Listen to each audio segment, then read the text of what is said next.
quand on parle d'élection,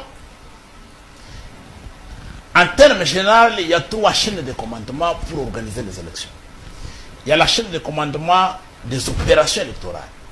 L'enrôlement, les votes, les dépouillements, jusqu'à la proclamation des résultats provisoires et définitifs.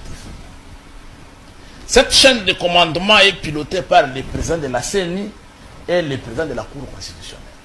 C'est la première chaîne. Deuxième chaîne, c'est le financement des opérations électorales.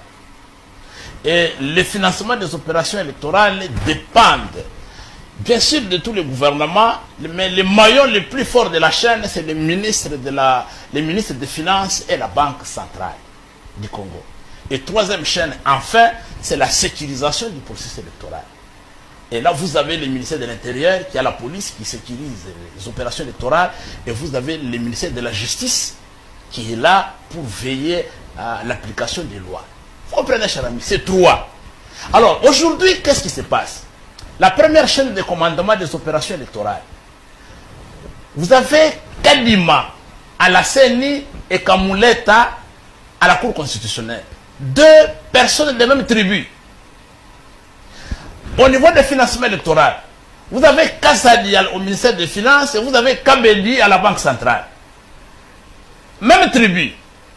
Au niveau de la sécurisation des opérations électorales, vous avez Kazadi au ministère de l'Intérieur et vous avez Mutombo au ministère de la Justice. Même tribu. Cher ami, dans quel pays où un président qui se dit président de la République peut prendre toutes les chaînes de commandement des élections, les confier à une seule tribu? Même, au moment où je parle, je termine, mon frère. Même s'ils sont compétents, ils ne doivent pas occuper ce poste. Non, je termine, je vous décris le contexte dans lequel on se retrouve pour comprendre la gravité. Avant d'arriver au fichier électoral, au moment où nous vous parlons, s'il y a une réunion interministérielle pour parler des opérations électorales, des financements électoraux et de la sécurisation des élections, ça se passe en Tchilouba.